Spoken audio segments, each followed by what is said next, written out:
4 तारीख को राम मंदिर में चढ़ावा चोरी का मामला लोगों के सामने आया। इंटरनली ही सही, लेकिन लोगों ने इस बारे में जाना। उसके बाद यह मामला और सतह पर और ज्यादा लोगों के बीच में इस बात की चर्चा होती गई, लोगों को पता चलता गया। लगभग 28 दिन बाद, 28-29 दिन बाद संघ की तरफ से, किसी बड़े पदाधिकारी की तरफ से इस पर आधिकारिक रूप से कुछ कहा गया है। जो कहा गया है वो कई सारे आयामों को खोलता है। एक तो महत्वपूर्ण बात यह कि जांच हो रही है और दोषियों को इस मामले में कड़ी सजा मिलनी चाहिए। लेकिन साथ में एक बात यह भी कि चढ़ावा चोरी की आड़ के बहाने हिंदू धर्म और सनातन पर कुछ लोग उसके खिलाफ षड्यंत्र रच रहे हैं और हिंदू समाज को विभक्त करने की कोशिश कर रहे हैं। इस तरह के षड्यंत्रों से हिंदू समाज को सावधान रहना चाहिए। जब यह बात कही जा रही है तो सवाल यह उठता है कि चढ़ावा चोरी का क्या एक टूल किट बना लिया गया है? चढ़ावा चोरी की घटना जब सामने आई तो क्या इसको टूल किट की तरह इस्तेमाल किया जा रहा है? इस्तेमाल इस तरीके से कि सनातन विरोधी एक्टिव हो गए हैं और सनातन के जो मजबूत पिलर्स हैं, क्या उन पर निशाना लगाने की कोशिश, उनको कटघरे में लेने की कोशिश हो रही है? और क्या इसी बात से संघ ने लोगों को सावधान और सतर्क रहने के लिए कहा है? या फिर चोरों को चोर कहा जा रहा है, वो किस धर्म से जुड़े हुए हैं ये नहीं देखा जाना चाहिए और चोरों को उनके किए की सजा मिलनी चाहिए। इसमें कहीं पर भी यह बात नहीं आनी चाहिए कि इस मामले को धर्म से जोड़ दिया जाए या अधर्म से जोड़ा जाए। इसमें धर्म अधर्म की बात नहीं है, इसमें एक जुर्म की बात है और जिन्होंने ये जराइम किया है उनको सजा मिलनी चाहिए। इसको कैसे देखा जाए, यही है डिबेट का पॉइंट। क्या ये सनातन विरोधी एक्टिव हो गए हैं और चढ़ावा चोरी के मामले की टूल किट बनाकर सनातन पर हमला कर रहे हैं, षड्यंत्र कर रहे हैं सनातन के खिलाफ, या असल में ये पूरे मामले को स्पिन दिया जा रहा है, ये डाइवर्जन किया जा रहा है एक्चुअली उस बात से कि कुछ लोगों ने इतनी पवित्र और इतनी बड़ी सनातन की प्रतीक जगह को भी नहीं छोड़ा और वहां पर भी इतना गंदा काम किया। आइए शुरू करते हैं यह कार्यक्रम, लेकिन पहले जरा अपडेट आपको बता दूं। चढ़ावा चोरी पर पहली बार आरएसएस की तरफ से बयान आया है। हिंदुत्व के खिलाफ किया जा रहा है षड्यंत्र, हिंदू विरोधी शक्तियों से सावधान रहे लोग, हिंदू विरोधी शक्तियों की मंशा विफल करें, दत्तात्रेय होसबाले का बयान। श्री राम जन्मभूमि पर निर्मित भव्य मंदिर पीढ़ियों के संघर्ष और करोड़ों राम भक्तों के समर्पण, त्याग एवं बलिदान के कारण संपूर्ण हिंदू समाज के लिए श्रद्धा, आस्था और भक्ति का केंद्र बना है। श्री रामलला मंदिर में रखे हुए दान पात्रों में जमा राशि की चोरी की दुर्भाग्यपूर्ण घटना से समूचे समाज और राम भक्तों को भावना एवं श्रद्धा को आघात पहुंचा है तथा इस घटना से हम सभी आहत हैं। न्यास से स्वाभाविक ही अपेक्षा है कि सभी कमियों को दूर करने हेतु परिणामकारक कदम उठाए। संपूर्ण हिंदू समाज से भी आह्वान करता है कि इस कठिन क्षण में वह आवश्यक धैर्य और संयम का परिचय दें तथा इस दुर्भाग्यपूर्ण घटना का लाभ उठाकर हिंदू विरोधी, राष्ट्र विरोधी शक्तियों के हिंदू धर्म एवं समाज को बदनाम करने के षड्यंत्रों को विफल करे। हमारे साथ आज जो मेहमान जुड़ रहे हैं जिनसे हम इस बारे में चर्चा करेंगे और समझेंगे कि इसको तथ्यपरक रूप से कैसे देखा जाना चाहिए और वस्तु स्थिति क्या है। क्या वाकई ऐसी स्थितियां हैं और ये वस्तु स्थिति है, मतलब इस समय की वो स्थितियां जिनका सही हवाला देकर बात कही जा रही है, क्या वो ऐसी हैं कि वाकई सनातन के ऊपर हमला किया जा रहा है और ये षड्यंत्र है जिसके बारे में यहाँ लोगों को आगाह करने का काम किया गया है? दत्तात्रेय होसबाले साहब ने इसी बारे में लोगों को सचेत किया है क्या? या असल में वो मामला जो सीधे सीधे आस्था की चोरी का है, लोगों की श्रद्धा की चोरी का है, लोगों के मर्म को आहत करने वाला काम कुछ लोगों ने किया है और साथ में कानूनन जुर्म भी किया है। उन लोगों के खिलाफ जांच चल रही है, उनके ऊपर और क्योंकि ये दिखाई दे रहा है कि उन्होंने संगठित रूप से इस सब को अंजाम दिया है, तो ये कहा जा रहा है कि ये लोग गैंग बनाकर कर क्या रहे थे और इस तरीके का काम कैसे अंजाम दे रहे थे। जो जायज सवाल है उठाए जाने, इसको क्या इस पर से एक डाइवर्जन करने के लिए इसको धर्म के विरुद्ध एक लड़ाई बता देने का काम किया जा रहा है। डॉक्टर अजय आलोक प्रवक्ता है भारतीय जनता पार्टी के और हमारे साथ आज इस चर्चा में जुड़ रहे हैं। राजकुमार भाटी साहब भी हमारे साथ जुड़ रहे हैं जो कि समाजवादी पार्टी की तरफ से अपना पक्ष रखेंगे। प्रियंका गुप्ता जी हमारे साथ जुड़ रही हैं जो कि कांग्रेस की प्रवक्ता हैं। विनोद बंसल जी भी हमारे साथ जुड़ रहे हैं जो कि वीएचपी की तरफ से अपनी बातें रखेंगे। कुछ ही देर में वो भी आपको स्क्रीन में दिखाई देंगे। जयशंकर गुप्ता जी हमारे साथ जुड़ रहे हैं, वरिष्ठ पत्रकार हैं और प्रोफेसर संगीत कुमार रागी दिल्ली यूनिवर्सिटी से संबद्ध हैं और आरएसएस के विचारक भी हैं। वो उनसे भी हम चर्चा करेंगे, लेकिन सब पहले ये समझ लें और शुरुआत तो आज उन्हीं से होनी चाहिए, संगीत रागी जी से। ये कहने की आवश्यकता क्यों पड़ गई कि असल में तो ये सनातन के विरुद्ध किया जा रहा षड्यंत्र है और इससे सावधान रहने की जरूरत है। संगीत रागी जी। देखिए गौतम जी, इस देश में हिंदू आस्था, हिंदू प्रतीकों, हिंदू सभ्यता और हिंदू संस्कृति की लड़ाई कौन लड़ रहा है? पंडित नेहरू को तो हिंदू मंदिरों से मैं बहुत अंधेरा दिखता था, वो कभी उसके बड़े प्रशंसक तो कभी नहीं रहे। समाजवादी पार्टी से उम्मीद नहीं की जा सकती थी, वो तो अतीक अहमद उनका सबसे बड़ा प्रतीक था। ऐसे लोग जो कारसेवकों पर गोली चला रहे थे, जो हिंदू कहने मात्र से चिढ़ जाया करते थे, वे लोग तो हिंदू आस्था और हिंदू सभ्यता और संस्कृति की लड़ाई लड़ नहीं रहे थे। लेकिन अभी विमर्श ये नहीं, मैं बता रहा हूं, उसी बात पे आ रहा हूं। इस लड़ाई को लड़ने वाला कौन था? विश्व हिंदू परिषद, राष्ट्रीय स्वयंसेवक संघ और उसके अनुसांगिक संगठन भारतीय जनता पार्टी उनके साथ खड़ी थी। अब चूंकि चंदा चोरी हुई है तो मैं मानता हूं कि चंदा चोरी जिसने किया है उस पर यदि बात की जाए या उससे ट्रस्ट के लोगों के बारे में बात की जाए, यहां तक तो बात समझ में आती है। कल ट्रस्ट के लोग यदि इसमें पकड़े जाते हैं तो वो भी उतने ही गुनाहगार होंगे। और विश्व हिंदू परिषद के अंतर्राष्ट्रीय अध्यक्ष ने बहुत साफ कहा है कि चाहे वो चंपत जी हो या कोई भी हो, यदि उनमें गुनाह साबित होता है तो कानून अपना काम करेगी। लेकिन आपने देखा होगा पिछले 1 महीने के अंदर, 28 दिन के अंदर आपने देखा होगा कि इसी बात को लेकर के राष्ट्रीय स्वयंसेवक संघ, विश्व हिंदू परिषद और भारतीय जनता पार्टी सभी संस्थाओं को लपेटने का प्रयास किया जा रहा है। तो इसीलिए, क्योंकि ये बदनाम पता है, क्योंकि आगे की लड़ाई भी कौन लड़ने वाला है? कृष्ण जन्मभूमि की लड़ाई कौन लड़ने वाला है? यही संगठन लोग लड़ने वाले हैं। काशी की लड़ाई कौन लड़ रहा है? यही हिंदू संगठन लड़ने वाले हैं।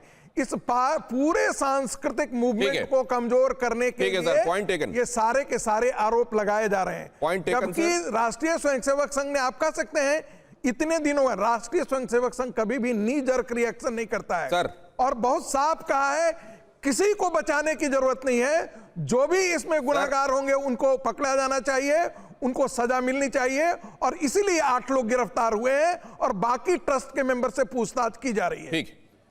राजकुमार भाटी जी, जब आरोप लगाए गए तो सिर्फ उन लोगों के जिन्होंने ये किया है उनके संदर्भ में बात नहीं हुई। वीएचपी और आरएसएस को, भारतीय जनता पार्टी को भी लपेटे में लिया गया। इसलिए कहा जा रहा है कि यह सनातन के खिलाफ षड्यंत्र चल रहा है। डॉक्टर संगीत रागी को ये पता है कि हिंदू आस्था की लड़ाई, हिंदू अस्मिता की लड़ाई, हिंदू स्वाभिमान की लड़ाई किसने लड़ी, लेकिन डॉक्टर संगीत रागी को ये पता नहीं है कि प्रभु राम के खजाने में डाका किसने डाला।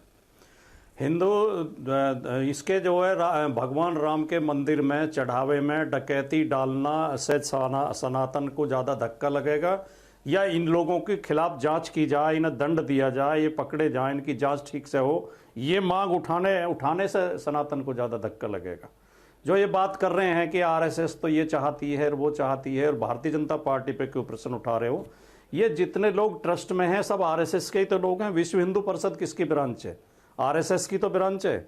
जब 5 जून को अविनाश शुक्ला के घर पे चंपत राय जी पुलिस लेकर पहुंचे थे, वहां दबिश डाली गई थी, वहां से 80 लाख रुपए बरामद हुए थे, जो अब बाद में एसआईटी भी मान रही है। और आलोक जी ने भी, जो विश्व हिंदू परिषद के अंतर्राष्ट्रीय अध्यक्ष हैं, उन्होंने भी मान लिया। उनसे जब पत्रकारों ने सवाल पूछा कि वो पैसा कहाँ गया, तो उन्होंने कहा वो ट्रस्ट की प्रॉपर्टी थी, ट्रस्ट को लौटा दी। तो जब 5 तारीख को चोरी का माल मिल गया था और चोर की पता लग गया था, तो 25 तारीख तक एफआईआर क्यों नहीं हुई? और ये 8 तारीख को चंपत राय जी ये क्यों कह रहे थे कि कोई उल्लेखनीय बात नहीं हुई है? संदेह इसलिए पैदा होता है कि लगातार चोरी को दबाने का प्रयास क्यों किया जा रहा था, चोरों को बचाने का प्रयास क्यों किया जा रहा था। बिना एफआईआर के कौन सी एसआईटी गठित होती है? आज तक आपने कहीं आपराधिक इतिहास में देखा है भारतवर्ष में कि बिना एफआईआर के आपने की गठन होता? इस पर तो हम लोग लगातार एफआईआर में देरी की गई, गिरफ्तारी में देरी की गई। राजकुमार भाटी जी, इस पर तो लगातार चर्चा हो रही है। आपने एफआईआर में देरी की। मैं आपकी बात लेकर जा रहा हूं। आपने एक महत्वपूर्ण बात बीच में कही है, मुझे लगता है वो खो ना जाए। दिनेश जी एक लाइन मैं संगीत रागी जी के पास लेकर उसको जाना चाहता हूं। अगर विनोद बंसल हमारे साथ जुड़ गए तो कृपया बताइएगा, उस समय वो दिखाई नहीं देते। आपने एक बात कही कि ये कौन है जो ट्रस्ट में बैठे हुए लोग हैं, ये वीएचपी और आरएसएस के लोग हैं। तो अगर ये लोग उसमें शामिल पाए जा रहे हैं तो क्यों ना इन संगठनों की तरफ भी उंगली उठेगी? संगीत रागी जी, दो बातें देखिए, राजकुमार भाटी जी का एक ट्वीट मैंने पढ़ा था। उन्होंने कहा कि 25% जो लोग गिरफ्तार हो हैं वो पीडीए के लोगों का भी कंट्रीब्यूशन है। तो आप सोच सकते हैं कि समाजवादी पार्टी की मानसिकता कैसी है। दूसरी बात, जैसे ही एसआईटी गठित हुई थी, अखिलेश यादव का आप बयान देखिएगा। अखिलेश यादव कहते हैं अब साधु सन्यासियों की जो इन्वेस्टिगेशन होगा वो क्या ये पुलिस अधिकारी करेंगे?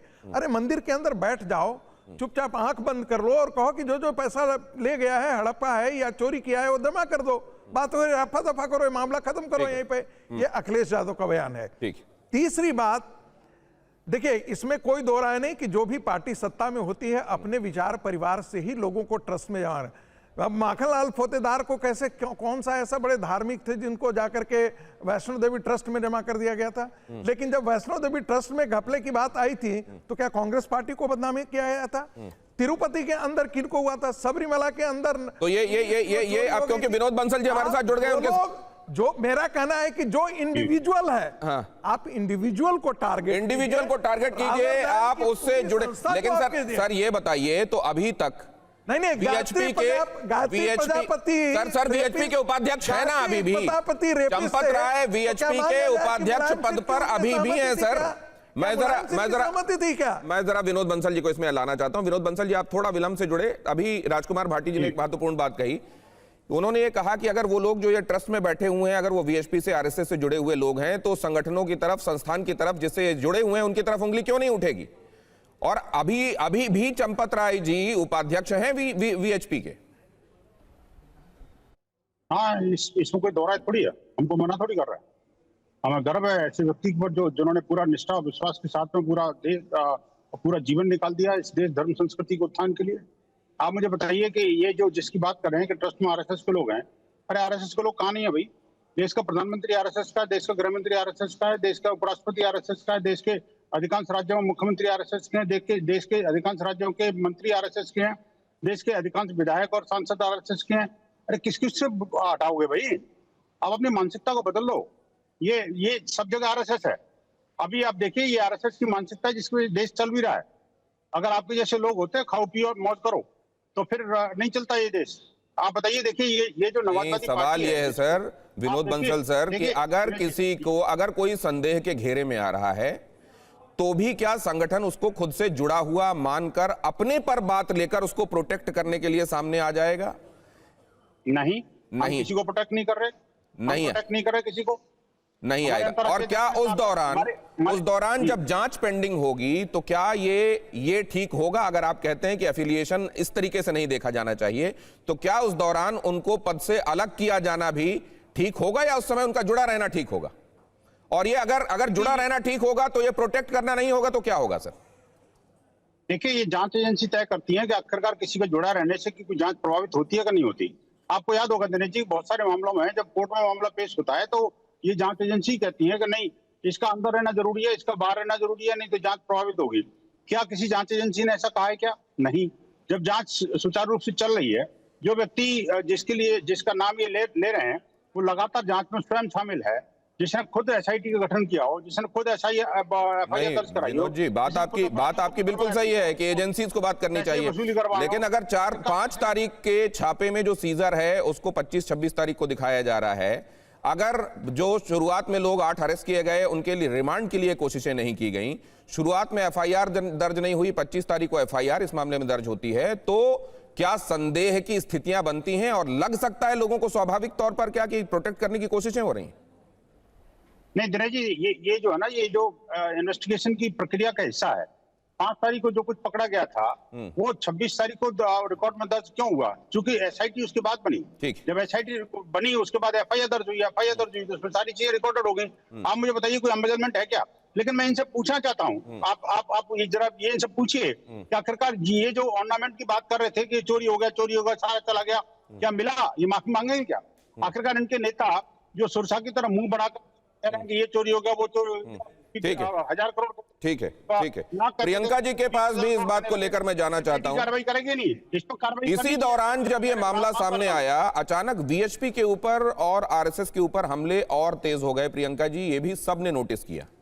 वीएचपी और आरएसएस को घेरे में लिए जाने की कोशिश की जाने लगी, ये भी सबने नोटिस किया।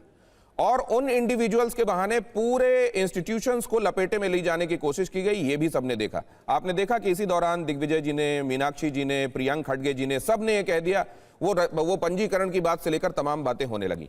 तो क्या ऐसे में ये लगना भी स्वाभाविक है कि असल में निशाना जो है वो भारतीय जनता पार्टी, आरएसएस, उससे जुड़े हुए अनुषांगिक संगठन और वो लोग जो सनातन के और हिंदुत्व के लिए काम करने वाले लोग हैं, उनको लपेटे में लेने की कोशिश की जा रही है?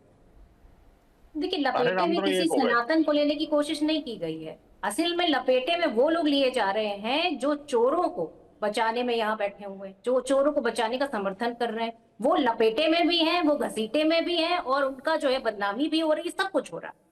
हकीकत ये है कि आज जिस तरीके से चाहे चंपत राय हो, चाहे अनिल मिश्रा हो, चाहे गोपाल राव हो, जिनको बचाने की कोशिश की जा रही है, और कोशिश कौन कर रहा है आप सीधे सीधे देख सकते हैं। जो उनसे जुड़े हुए हैं, जिनसे उनको फायदा हो रहा है, वो लगातार उन्हें बचाने की कोशिश कर रहे हैं। पूरी जितनी भी घटनाक्रम है उसमें आप बताइए ना, कहीं चंपत राय जी का जो है नाम क्यों नहीं आ रहा? क्यों नहीं उनको अरेस्ट किया गया? क्यों नहीं उनका इस्तीफा लिया गया? आखिर ऐसे क्या कारण है कि चोरों को बचाया जा रहा है और उनका समर्थन किया जा रहा है, साथ में बैठ के उनका बचाव किया जा रहा है, और फिर ये कहा जा रहा है कि हिंदुत्व को बदनाम? अरे भाई, हिंदुत्व को आपने खुद जो है पूरी तरीके से कटघरे में खड़ा कर दिया। यहाँ जो लोग, जो तीनों नाम लिए जा रहे हैं, वो पूरी तरीके से भ्रष्ट है, वो पूरी तरीके से जो है चोर है, वो पूरी तरीके से जिनको कहना चाहिए वो कपटी है, भ्रष्ट है, नकली टाइप के लोग हैं, जिनको आप यहाँ पे प्रियंका बचाव कर जी, रहे हैं। लोगों के खिलाफ जो तथ्यात्मक बातें हों उनको लेकर प्रेस ब्रीफिंग भी करना चाहिए, आवश्यक पड़े तो इंस्टीट्यूशंस के पास, अदालत के पास जाना चाहिए और सप्रमाण बातें करना चाहिए।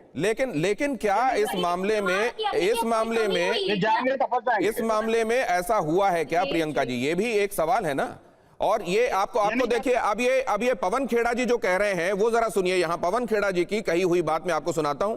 आपका जवाब लेने के बाद डॉक्टर अजय आलोक के पास जाने वाला हूं मैं। जरा दिखाइए इसी मामले में पवन खेड़ा ने क्या कहा है और क्या वो महत्वपूर्ण है और क्या वो वही बात परिलक्षित कर रहा है जो आज दत्तात्रेय होसबाले जी ने कही। आरएसएस के हमले पर कांग्रेस का पलटवार देखिए। आरएसएस भेड़ की खाल में भेड़िया है, ये बात कही गई। दत्तात्रेय का बयान हताशा भरा है, यह बात भी पवन खेड़ा की तरफ से कही गई। आरएसएस का असली पेशा लूट है। अब वो इंडिविजुअल्स जिनके खिलाफ जांच चल रही है, जो इंटरोगेशन इन्वेस्टिगेशन का हिस्सा हैं, उनके खिलाफ कुछ कहा जाना या उससे जुड़े तथ्यों को सामने लाना बात अपनी जगह है, लेकिन साथ में पूरे इंस्टीट्यूशंस को ब्लेम करना, क्या यही वो राजनीति है जिसकी तरफ इशारा हो रहा है? The RSS is a wolf in sheep's clothing. Dattatreya Hosabale, performative condemnation is not about exposing the loot of Ram Mandir funds. It is desperate damage control.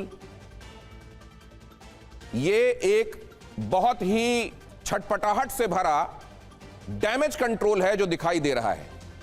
ये अब यहां पर क्लैरिटी के साथ पढ़ा जा सकता है। It is desperate damage control aimed at sanitising it. यह बात कही जा रही है कि पूरे मामले में लीपा पोती करके अपने लोगों को बचाने की कोशिश की जा रही है और इसीलिए आरएसएस जो है वो भेड़ की खाल में भेड़िया है। ये इंस्टीट्यूशन को पूरे कटघरे में खड़ा कर देना क्या प्रियंका जी राजनीति नहीं है? मैं समझती हूँ कि जिस तरीके से पूरी जो पब्लिक डोमेन में पूरी जो थ्योरी है, किस तरीके से चोरी हुई, किस तरीके से सीसीटीवी फुटेज की डिलीट की गई, किस तरीके से सीसीटीवी फुटेज में चोरी करते हुए लोगों को पकड़ा गया, उसके साथ में जो वहां पर कर्मी थे, बैंक के कर्मी थे, वो बैंक के कर्मी भी किस विनोद जी उनको बात कंप्लीट करने दीजिए, आपके पास आऊंगा, आप अपनी बात कहिए। नहीं सुनिए, सुन लीजिए, पहले सुन लीजिए फिर जवाब दे दीजिएगा भाई। ये बताइए कि ट्रस्ट ने जिनको रिकमेंड किया था उस एजेंसी के माध्यम से लोग रखे गए, वो लोग जिनकी वेरिफिकेशन पुलिस होना चाहिए था उनका पुलिस वेरिफिकेशन भी नहीं किया गया। किसके कहने पे नहीं किया गया? चंपत राय के कहने पे नहीं किया गया। और उसके साथ में उन लोगों को, जो लोग वहां पे काम कर रहे थे वही चोरी कर रहे थे, उनको बचाने वाले चंपत राय, और चंपत राय को बचाने वाली आरएसएस और वीएचपी यहाँ बैठ के उसका समर्थन कर रही। तो ये तो पूरी तरह से कनेक्टेड हिस्ट्री है। आप पूरी तरीके से तो देख आप लीजिए, जो कह रही हैं, मैं उसको लेकर डॉक्टर अजय आलोक के पास जाता हूं। डॉक्टर अजय आलोक, डॉक्टर अजय आलोक, ठीक है प्रियंका जी, बात पॉइंट टेकन मैम, मेरे पास वक्त लिमिटेड है, मुझको सबको शामिल करना है। मैं डॉक्टर अजय आलोक जी आपके पास आ रहा हूं ये समझने के लिए, अरे भाई ये पूछिए कि ट्रस्ट को आरटीआई के दायरे से क्यों बाहर कर दिया गया? क्या चोरी करने की पहले ही मंशा बनानी गई थी या चोरी करने का पूरा इरादा पक्का था? प्रियंका जी, और आज जिस तरीके से प्रियंका जी, विनोद जी, मेरा निवेदन सुनिए कृपया।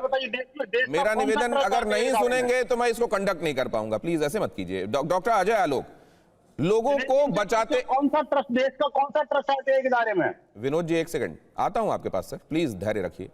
डॉक्टर अजय आलोक, लोगों को बचाने की कोशिश की गई है, लोगों को, वो लोग जो इसमें संलिप्त हैं उनको बचाने की कोशिश देखी जा रही है और इसीलिए इंस्टीट्यूशंस की तरफ उंगलियां उठ रही हैं।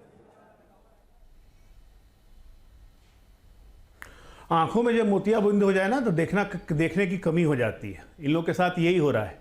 ये सब ये कह रहे हैं कि आरएसएस भेड़ की खाल में छिपा हुआ भेड़िया है। इस हिंदू धर्म के खिलाफ भेड़िया कौन बना पिछले 500 साल में और 70 सालों में जब से इस देश का जन्म हुआ, ये सब कोई जानते हैं। राम मंदिर को किसने बनने से रोका, ये सब कोई जानते हैं। प्लेसेस ऑफ वर्शिप एक्ट किसने बनाया, ये सब जानते हैं। भेड़िया कौन? गांधी कांग्रेस और कोई नहीं। हुजूर फैसला मत दीजिए नहीं तो चुनाव का असर पड़ जाएगा। राम मंदिर पे ये किसने बोला था? गांधी कांग्रेस के वकील कपिल सिब्बल जी ने। आज बड़ी राम भक्त की चिंता हो रही है इनको। मैं आपको बता रहा हूं दिलीप गौतम जी, कुछ नहीं है ये विशुद्ध राजनीति है। इनको कोई मतलब राम मंदिर से नहीं है। भाटी जी बैठे हुए हैं आपके सामने, कांग्रेस पार्टी है। चैलेंज करता हूं, अभी 20 मिनट का डिबेट आपका बाकी है। मान जाऊंगा राम भक्त हैं, बोले कि श्री कृष्ण जन्मभूमि के को मुक्त करवाने के आंदोलन में लीड करेंगे अखिलेश। श्री कृष्ण वंशज है ना, जरा बोल के दिखा दें यहाँ, या कांग्रेस पार्टी बोल के दिखा दे। बड़ा राम भक्त बने हैं। 2 मैटर है, चोरी किसने की, नंबर 1 वो जेल में है। ट्रस्टी जो है जिनकी जिम्मेदारी थी ट्रस्ट चलाने की, क्रिमिनल नेग्लिजेंट है कि नहीं, वो एसआईटी जांच कर रही है। कोई कितना बड़ा भी व्यक्ति हो, किसी को नहीं छोड़ा जाएगा। जब मुख्यमंत्री ये मंच से घोषणा कर चुके, आलोक जी विश्व हिंदू परिषद के अंतर्राष्ट्रीय अध्यक्ष, उन्होंने सीधा बोला किसी को नहीं छोड़ेंगे।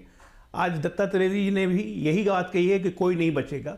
तो ये जबरदस्ती चाशनी की तरह ये चोंच क्यों मार रहे हैं भाई? क्या हड़बड़ी है? एसआईटी की जांच पूरी होने दो, 15 दिन का और समय मिला है।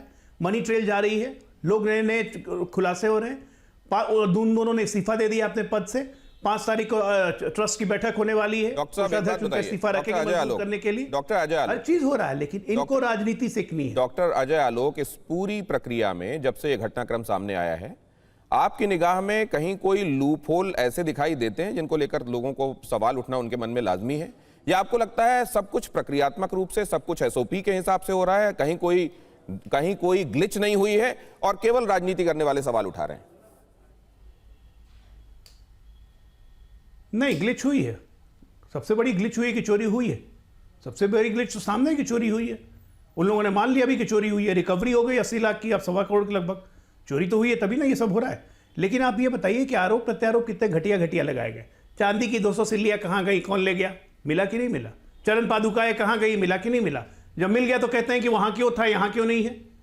अरे आपको व्यवस्था फैलाना है साहब। डॉक्टर साहब एक बात बताइए, राम मंदिर के नाम पे पुलिस इस मामले में तो गए नहीं आज तक प्रभु श्री राम के, रोटियां सेकने में माहिर। आपको क्या लगता है सपा को इससे 27 में क्या वोट मिल जाएंगे? डॉक्टर अजय आलोक, पुलिस इतना राम मंदिर कहते हैं कि आस्था को चोट पहुंची, पुलिस कोई आस्था को चोट नहीं पहुंची है प्रभु श्री राम के प्रति। पुलिस सुओ मोटो ले सकती थी, पुलिस ने सुओ मोटो नहीं लिया।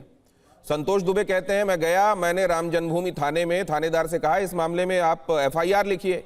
उन्होंने कहा बहुत बड़े लोग मैं हाथ जोड़ के खड़ा हूं, मुझको नौकरी करनी है, करने दीजिए चुपचाप।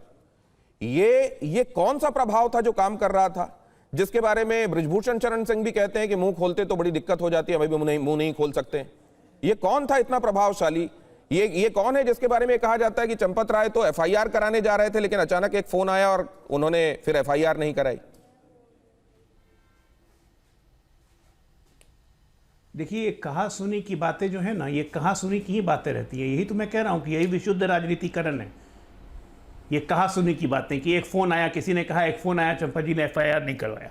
चंपा जी ने क्यों फिर? अच्छा सर, तो ये बताइए 80 लाख की रिकवरी अगर 4-5 तारीख को चंपत राय जी कर लेते हैं, FIR क्यों तो करवाया? चंपत राय जी ने सामने आकर ये क्यों कहा कि कुछ भी उल्लेखनीय नहीं है? उसी दिन FIR क्यों नहीं हो गई सर? मैं बताऊं जरा क्यों कहा था तो जांच हो रही है गौतम जी। आता हूं विनोद जी। SIT ने जो दोबारा चंपत राय को बुला के पूछताछ की है, तो उसी की जांच हो रही है ना। 4-4 घंटे की जो पूछताछ हो रही है, अब मैं क्रॉस वेरिफिकेशन हो रहा है, ये क्यों हो रहा है? ओके, इसी के लिए तो हो रहा है। लेकिन ये लोग जो कर रहे हैं वो विशुद्ध राजनीतिकरण है, घटिया राजनीतिकरण, एक हिंदू धर्म के खिलाफ विद्वेष फैलाने का, राम मंदिर के प्रति आस्था कम करने का एक कुत्सित प्रयास है। जयशंकर गुप्ता जी को अब मैं इस मामले में लाना चाहता हूं। दिनेश जी 30 सेकंड दीजिए। बोलिए दिनेश जी 30 सेकंड बोलिए। मैं कह रहा हूं, आपने इस डिबेट में 3 बार कहा कि आखिरकार ये चंपत जी ने इसको उल्लेखनीय क्यों नहीं बताया। वो बात क्या थी एग्जैक्टली? पढ़िए जरा उसको। 1-2 लाइन का स्टेटमेंट था इन्होंने कहा था कि इंटरनल ऑडिट रिपोर्ट में खामियां थी। समाजवादी पार्टी ने कहा था इंटरनल ऑडिट रिपोर्ट में खामियां थी, जिनको रोका गया, उजागर नहीं किया गया। अब उन्होंने कहा था कि इंटरनल ऑडिट अभी चल रहा है, इंटरनल ऑडिट रिपोर्ट के दौरान, इंटरनल ऑडिट के दौरान कोई उल्लेखनीय बात सामने प्रकाश में नहीं आई है। उन्होंने ये नहीं कहा कोई मतलब कोई चोरी हुई है कि नहीं हुई है, तब तक कोई मामला भी नहीं था। तो ये उन्होंने ये कहा था कि कोई उल्लेखनीय बात इंटरनल ऑडिट रिपोर्ट में नहीं आई है, रिपोर्ट की बात हो रही थी, लेकिन लोग उसको मिसकोट कर रहे हैं। इसलिए मैं बस एक बीच में बोलना था आपको। बताइए। इंटरनल ऑडिट में कोई भी उल्लेखनीय बात सामने नहीं आई है, क्योंकि सिर्फ रिपोर्ट का हवाला दिया जा रहा था।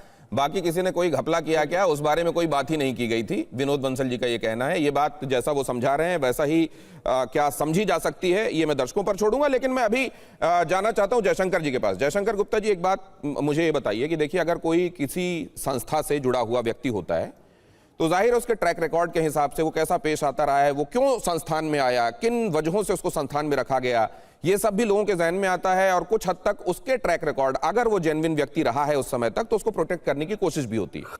पुलिस में भी मान लीजिए कोई रिश्वत लेता पकड़ा जाता है तो डिपार्टमेंट एक हद तक ये देखता है कि ये क्या वाकई ऐसा हुआ था क्या। किसी भी संस्थान में किसी भी ग्रुप से जुड़ा हुआ कोई व्यक्ति हो, एक हद तक प्रोटेक्शन होता है। लेकिन जैसे ये समझ में आता है कि नहीं मामला इससे कुछ अलग है, तो फिर उससे दामन भी छुड़ाया जाता है, पिंड भी छुड़ाया जाता है।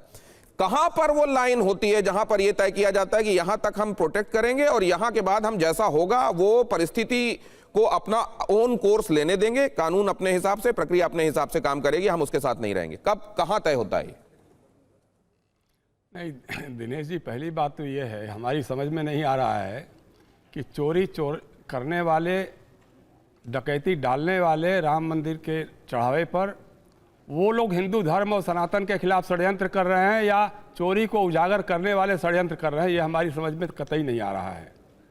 दूसरी बात, अभी विनोद जी को मैं सुन रहा था, विनोद जी बता रहे थे कि साहब प्रधानमंत्री भी आरएसएस के हैं, गृह मंत्री भी आरएसएस के हैं, रक्षा मंत्री भी आरएसएस के, तमाम लोगों के नाम गिनाए, मुख्यमंत्री भी हैं, तो विश्व हिंदू परिषद के उपाध्यक्ष चंपत राय जी भी हैं।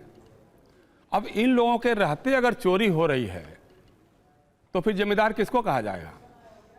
जिम्मेदार किसी और को तो नहीं कहा जाएगा। भाई हिंदू धर्म को तो आपने बांट के रखा है ना। आप जिस दिन मुख्यमंत्री आवास को इसलिए धुलवाते हैं क्योंकि वहां पिछड़ी जाति का आदमी रहता था, अखिलेश यादव रहता था। कन्नौज में आप मंदिर को धुलवाते हैं क्योंकि वहां अखिलेश यादव रहते हैं। सुन लीजिए विनोद जी, मैं आप पर टोक नहीं रहा था, प्लीज आप सुनिए, मेरी बात को सुनिए, फिर बाद में बोलिएगा।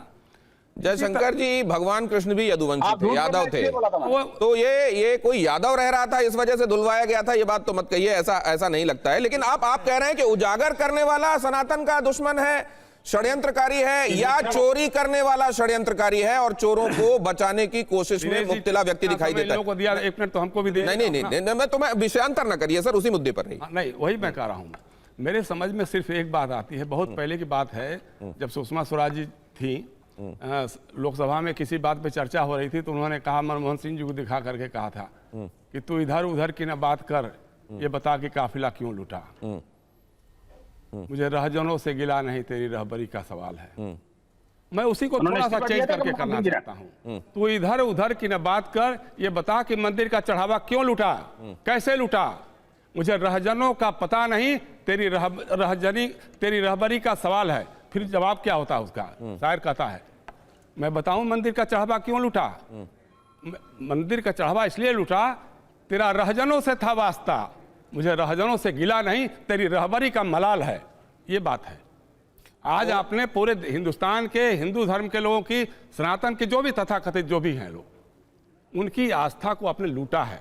पहले आपने वोट के नाम पे लूटा, वोट लूटा, राम के नाम पर वोट दे दे बाबा, राम के नाम पर वोट दे दे बाबा, नहीं दे दिया आपको। अब आप जब शासन में आ गए, सरकार चला रहे हैं, तो आप फिर मंदिर के चढ़ावा लूट रहे हैं। ये आपका काम है क्या? प्रोफेसर संगीत रागी, देखिए, मैं इनका सम्मान करता हूं, लेकिन आप इनकी भाषा से आप समझ सकते हैं, व्यक्तिगत टिप्पणी नहीं कर रहा हूं, कि राम मंदिर का आंदोलन, यानी राम मंदिर का आंदोलन जो था वो वोट बैंक के लिए था। हैरानी होती है, कल जाकर के यही कहेंगे, जो आक्रांताओं ने हमारे मंदिरों को तोड़ा उनके प्रति इनका दर्द नहीं झलक रहा है। तो इससे पता लगता है कि भारत का एक बौद्धिक गिरोह और उसकी सोच क्या है, इसमें कोई दो राय नहीं है। किसी ने नहीं कहा कि उनको आप बचाइए, ठीक, हम में से किसी ने नहीं कहा। लेकिन जब आप ये कहते हैं कि सारा संगठन ऐसा है और पूरे संगठन को लपेटते हैं, तो मैंने तो सवाल किया था कि बोफोर्स का 1987 में आया था रेडियो स्टेशन पर, एफआईआर दर्ज नहीं कांग्रेस पार्टी की थी। जब बीपी सिंह की सरकार आई तब जाकर के की थी, यही कांग्रेस पार्टी बैठी हुई ना। नेशनल हेराल्ड केस के मामला में, प्रियंका गांधी को वाड्रा के मामला में, सारे ये सड़कों पर उतर आते हैं। आपको एफआईआर करने पर आपको परेशानी हो जाती है। यहां तो खुद ट्रस्ट के लोग जाकर के कह रहे हैं कि एफआईआर, ट्रस्ट के लोग ही गए एफआईआर के लिए। भाई, स्पाई कैंप किसने लगाया था? स्पाई कैंप ट्रस्ट के लोगों ने लगवाया था, चोरी का अंदेशा उनको था। आप कह रहे हैं कि वो जो है वो राजनी कर रहे थे। वाह रे वाह, ये कौन सा ऐसा चिंतन है भाई? नहीं तो ये बताइए, अभी जो राजकुमार भाटी जी अभी एक बात कह रहे थे, उन्होंने तो ये भी, समाजवादी पार्टी तो ये भी कहती है कि अगर हम इसमें विसिल ब्लोअर की तरह सामने नहीं आते तो कोई नहीं था जो इसको सतह पर लाने का काम करता। बिल्कुल नहीं, ऐसा नहीं है, बिल्कुल नहीं है। उन्होंने तो नहीं, तो ये बताइए, चंपत जी इंटरनली मैटर को इंक्वायर कर रहे हैं, उन्होंने कहा कि कुछ भी उल्लेखनीय नहीं है, वो रिपोर्ट का हवाला दे रहे हैं। अगर समाजवादी पार्टी, आप जिसको राजनीति कह रहे हैं, अगर राजनीति से जुड़े हुए लोग सामने नहीं आते तो क्या ये मामला भी सामने आने पाता? देखिए, मैं दो बातें इसमें कर रहा हूं, इसको गंभीरता से लीजिएगा। चंपत राय जी को कभी ये अंदेशा नहीं रहा होगा। राष्ट्रीय स्वयंसेवक संघ 100 साल की अपनी यात्रा पूरी कर रहा है। विश्वास और भरोसे के आधार पर और व्यक्तिगत संबंध के आधार पर ये सारी चीजें चलती हैं। सर, मैं मानता हूं sir, ignorance is no excuse, ignorance accept is no excuse. बिल्कुल एक्सेप्ट। नहीं, अब वो वाली बात मुझे याद आ रही है, प्रोफेसर साहब, साइट में बहुत बड़ी गलती हुई है, प्रोफेसर साहब, वो नहीं होनी चाहिए थी। किसी ने किसी से पेन लिया उधारी में कि देना जरा पेन, उसने बगैर देखे उस तरफ से पेन लिया, वो छूटी और उसकी निब टूट गई। उसने कहा, क्या भाई तेल लगा के रखते हो पेन में? हाथ से फिसल के देखो तुम्हारा पेन गिर गया। जब उसने देखा एक भीम काय आदमी थे जिसकी वो पेन थी, उसने कहा, भाई साहब मेरे हाथ में तेल लगा था और ये फिसल के गिर गया। तो ये परिस्थितियों के हिसाब से इंटरप्रिटेशन नहीं होना चाहिए। कोई हो सकता है नेक हो, लेकिन अगर वो जिम्मेदारी वाले पद पर बैठा हुआ है और उसने अपने पद का निर्वहन वैसा नहीं किया जैसा उसको करना चाहिए था, तो फिर बाकी बातें लागू नहीं होती हैं। राजकुमार भाटी जी, जब इन्वेस्टिगेशन हो ही रही है, इन्वेस्टिगेशन या तो होने दिया जाए, या अगर उससे असंतोष है तो उसके बारे में जाकर सप्रमाण ये कहा जाए अदालत में कि अमुक से इन्वेस्टिगेशन होगा तो हमको ज्यादा भरोसा होगा, या तो ये किया जाए, या फिर ये कहा जाए कि देखिए इसमें प्रोटेक्ट करने में फला फला लगे हुए हैं, ये हमारे पास सबूत हैं, इन लोगों को रोका जाए, या तो ये किया जाए। इसमें यह क्यों दिखाई देता है कि जो सामने आकर प्रेस में बातें कही जाती हैं वो ना तो अदालतों का रुख किया जाता है, ना पुलिस के पास इस बारे में जाकर ऐतराज किया जाता है? नहीं, मैं तो हतप्रभ हूं और आश्चर्यचकित हूं ये देख के कि चोरों को, डकैतों को कितनी बेशर्मी के साथ बचाया जा रहा है, उनका बचाव किया जा रहा है। और ये भी कहा जा रहा है कि हमने ही तो जांच कराई है, हमने ही तो एसआईटी बनाई है, हमने ही तो चोर पकड़े हैं।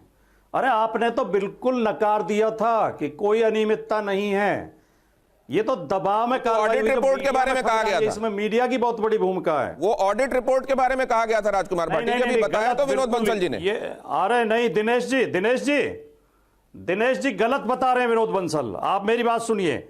ये चोरी की चर्चा 1 तारीख को 1 जून से अयोध्या की गलियों में घूमने लगी, मीडिया के बीच में आने लगी। 5 तारीख को अविनाश शुक्ला के घर पे चंपत राय जी खुद गए, छापा पाड़ा, 80 लाख रुपए बरामद हुए। 7 तारीख को अखिलेश यादव जी ने ट्वीट किया। 8 तारीख को मीडिया ने चंपत राय जी से पूछा कि चंदा में चोरी हुई है, चढ़ावे में चोरी हुई है, ऐसे आरोप हैं।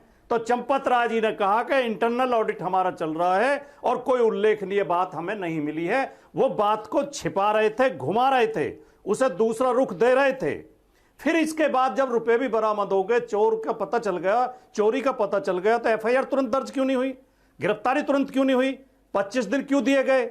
और अब देखिए, जो अब सारे वकील अयोध्या के इकट्ठे होकर थाने गए हैं कि चंपत राय चोरों का सरदार है, उनके खिलाफ एफआईआर करिए, नहीं की जा रही है।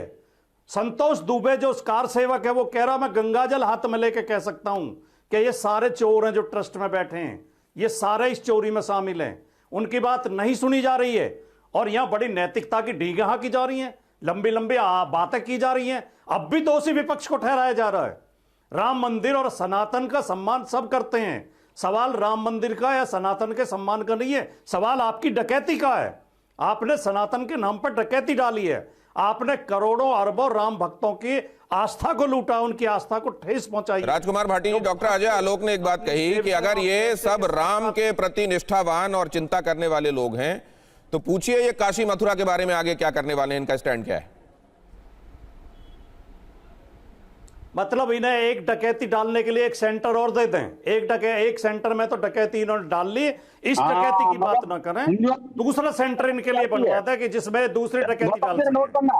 पहले इन डकैतों को पकड़ो, ये लोग इनकी इसका मानसिकता देखो ना। हिंदुओं के मंदिर डकैती के केंद्र होते हैं राजकुमार जी। अब ये विनोद बंसल जी की आदत है बीच में चिल्लाने की, और मैं मानता हूं कि जो चोर होता है वही चिल्लाता है। विनोद बंसल के बीच में कोई नहीं बोला, लेकिन ये इनकी आदत है, बहुत खराब आदत है कि बीच में चिल्लाने लगते हैं। जब इनकी पोल खुलने लगती है तो ये बीच में चिल्लाने लगते हैं।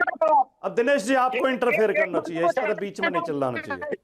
विनोद जी, मैं लगातार निवेदन आपसे कर रहा हूं विनोद जी कि आपकी बारी में आपके पास आऊंगा, उनको बोलने दीजिए, उनके पॉइंट्स नोट कर लीजिए, जब आपके पास आऊंगा काउंटर कीजिएगा। उन्होंने नहीं, ये नहीं, मैं आपके पास आता हूं, उनकी बात होने दीजिए। ये डॉक्टर अजय आलोक का मुद्दा था जो मैंने उनके सामने उठाया, और उन्होंने ये कहा कि ये क्या हम एक और जगह ऐसी दे दें जहां पर वो किया जाए जो अभी राम जन्मभूमि में देखने को मिला है। डॉक्टर अजय आलोक, बात का जवाब दीजिए, बात का जवाब दीजिए, लेकिन इसका मतलब ये नहीं है, इसका मतलब साफ हो गया ना। इसका एक मिनट विनोद जी शांत हो जाइए। मतलब साफ हो गया ना गौतम जी, आपके दर्शकों को इसका मतलब, गौतम जी आपके दर्शकों को इसका मतलब साफ समझ में आ गया होगा राजकुमार भाटी जी ने क्या कहा कि इसका मतलब एक और इनको सेंटर दे दें लूटने के लिए। मतलब कि वो सेंटर ये नहीं बनाना चाहते हैं, कृष्ण जन्मभूमि आंदोलन में ये शामिल नहीं होंगे। स्वीकारोक्ति है आपके चैनल पे, स्वीकारोक्ति है, वो मानते हैं कि वो मस्जिद है, वो मंदिर है ही नहीं। दिक्कत यही ना है। आप मुझे एक बार बताइए, अमानुतुल्लाह खान दिल्ली का विधायक जामा मस्जिद में 8 दुकानों से चोरी कर रहा था, जेल गया। कांग्रेस या समाजवादी पार्टी एक ने भी आवाज उठाई? नहीं उठाई। लखनऊ में दर्जनों मस्जिद ऐसे हैं, दर्जनों मस्जिद जहां पे चोरी होती है, वक्फ की जमीन पे पैसे की उगाही होती है। कोई मौलाना के खिलाफ बोलता है? नहीं बोलता है। ना उनका कोई ट्रस्ट है, ना कोई उस पर एक्शन होता है, कुछ नहीं होता है। वो क्या श्रद्धालुओं का पैसा नहीं है? ये बार बार कहते हैं कि करोड़ों राम भक्तों की आस्था हर्ट हुई है, कोई आघात नहीं पहुंचा है। राम भक्तों को, आस्था को कोई आघात नहीं पहुंचा सकता। आस्था बढ़ी है। इस चोरी के बाद भी राम मंदिर में ज्यादा लोग आ रहे हैं। नहीं तो आपने डॉक्टर अजय आलोक कभी उसके विषय में कभी आवाज क्यों नहीं उठाई? और चोरों पर अमुक मस्जिद चोरों को उनके अंजाम तक पहुंचाने की जिम्मेदारी, अमुक वक्फ की जमीन पर कहीं पर कुछ गड़बड़ हो रहा है तो आप उठाते, उसमें विसिल ब्लो कर देते आप। नहीं, ये लोग तो मुसलमानों के पैरवीकार है ना, मुसलमानों के खिलाफ कुछ नहीं बोलेंगे। ये इनके जानबूझ के राम मंदिर पे बोल रहे हैं, आप बात समझिए। राजकुमार भाटी जी, केवल 20 सेकंड आपके पास। राम मंदिर में जानबूझ के राम मंदिर को आइए जवाब लेता हूं। राजकुमार भाटी जी, कोई कहता है कि दान पात्र हटा लो। ठीक है सर, मैं एक्सीड कर रहा हूं टाइम, फिर इसका जवाब नहीं ले पाऊंगा। हाँ राजकुमार भाटी, देखिए किसकी मंदिर में आस्था है, किसकी मस्जिद में आस्था है, कौन आंदोलन में शामिल था, कौन नहीं था, किसने दर्शन किए, किसने नहीं किए, ये सवाल तो बिल्कुल अलग हैं। सवाल तो आप जो डकैती पड़ी है उसका है, उसमें अपराधियों को बचाने को अपने हिसाब से सवाल अलग हो जाएंगे, है ना? कि आप सब चोर अपने हिसाब से सवाल बन जाते हैं। गड़बड़ क्यों नहीं दिखाई देती? आप सब लोग एक सवाल ये तो दूसरी तरफ से ये कि यहाँ जहाँ गड़बड़ हुई है पहले उसकी तो बात करो, ज्ञान मत बटाओ। बहुत धन्यवाद करता हूं आप सभी ने अपनी बातों से दर्शकों को ये मदद तो निश्चित रूप से दी है कि वो अपना ओपिनियन बनाते समय किन किन बातों को सब्सक्राइब करें, कंसीडर करें। एक्चुअली यहां पर मंदिर में चढ़ावे की जो चोरी हुई है वो तो एक मुद्दा है, लेकिन उसके बहाने राजनीति भी हो रही है क्या? या चढ़ावा चोरी, चोरों की तरफ जब उंगलियां उठ रही हैं तो कौन है जिसको उन उंगलियों से परहेज है और वो ये कह रहा है कि ये तो पूरे सनातन की तरफ उठती हुई उंगलियां हैं। बहुत धन्यवाद करता हूं।